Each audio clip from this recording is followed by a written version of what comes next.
एक ऐसा बादशाह जिसकी फौज इतनी बड़ी थी कि पहला खादिम बन गया, लेकिन उसकी कौम पर एक दिन आसमान फट जाता है। सैलाब शहरों को बहा ले जाता है और वो कौम जो कल तक गुरूर और ताकत में गुमराह हो चुकी थी, आज वही ताकत पानी में मिट चुकी थी। सवाल ये है, अगर बादशाह खुद ईमान ले आया था तो फिर उसकी कौम पर ऐसा खौफनाक अजाब क्यों आया कि कुरान ने उनका नाम क़यामत तक के लिए हलाकशुदा कौमों में लिख दिया। कौम तुब्बा का ताल्लुक अरब के सबसे नीचे वाले इलाके से था, यमन। तफसीर इब्न कसीर के मुताबिक एक वक्त था जब यमन दुनिया का सबसे अमीर मुल्क था।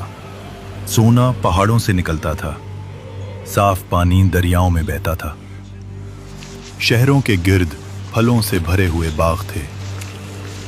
इनके तिजारती रास्ते पूरी दुनिया में फैले हुए थे। इस सल्तनत का नाम था हिमयार एम्पायर और उनके बादशाहों का लक़ब था तुब्बा। जैसे मिस्र के बादशाह फिरौन, वैसे ही यमन के बादशाह तुब्बा।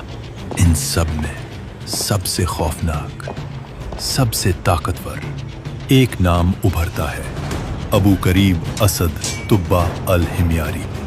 तफसीर के लफ्ज़ों में है, इसकी फौज ऐसी थी कि अरब ने पहले कभी न देखी।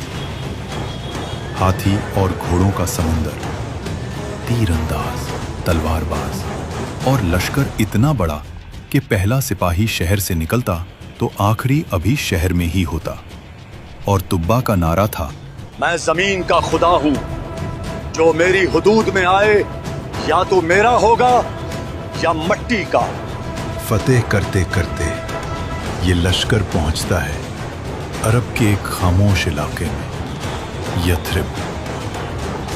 आज का मदीना। उस वक्त सिर्फ खजूर के बागात, कुछ यहूदी कबीले और एक अजीब सी सुकून वाली हवा। तुब्बा ने हुक्म दिया, कल सुबह इस शहर को जला देंगे।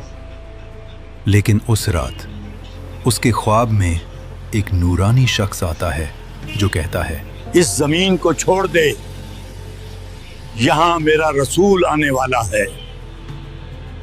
तुब्बा घबरा कर उठता है। सुबह यथरिब के रब्बी खुद उसके दरबार में आते हैं। ऐ बादशाह, अगर तूने इस जमीन को छुआ, तेरी बादशाहत का नामो निशान मिट जाएगा। तुम मुझे धमकी दे रहे हो? मैं वो हूं जो शहरों को सांस लेने देता हूं। हम तुझे नहीं, उस नबी के रब का पैगाम सुना रहे हैं जो यहां हिजरत करेगा। तफसीर इब्न कसीर के मुताबिक ये सुनकर तुब्बा के जिस्म पर लर्जा तारी हो गया। उसने पहली बार महसूस किया कि कोई कुव्वत है जो उसके तकब्बुर से भी बड़ी है, और वो पहली दफा अपनी फौज को पीछे हटाता है। मगर शैतान अभी खामोश नहीं था। कुछ लोग तुब्बा के कान में फूंकते हैं, अरब के बीच एक घर है जिसे काबा कहते हैं। लोग वहां सोना चढ़ाते हैं। अगर हम इसे लूट लें तो अरब घुटनों पर आ जाएगा। तुब्बा मुस्कुराया। लश्कर मक्का की तरफ मुड़ता है, लेकिन जैसे ही वो हुदूद में दाखिल होता है, तफसीर के मुताबिक तुब्बा पर अचानक एक बीमारी आती है। जिस्म फूल जाता है, आंखें बाहर, जुबान सूख जाती है, सांस टूटने लगती है। फौज डर जाती है, तबीब नाकाम हो जाते हैं, जादू नाकाम, दुआ नाकाम, और फिर वही रब्बी आते हैं। सच बता, इस चीज का फैसला आग करेगी।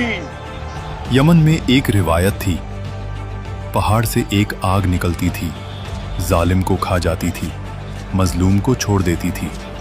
पूरा मुल्क जमा होता है, एक तरफ बुत, एक तरफ तुब्बा और उलमा। आग निकलती है और सीधी बुत परस्तों की तरफ जाती है, उन्हें जलाकर राख कर देती है और तुब्बा के पास आकर ठंडी हो जाती है। हक वाज़े हो जाता है। तुब्बा के मरने के बाद कौम फिर शिर्क में, फिर जुल्म, इनकी हालत तो देखो।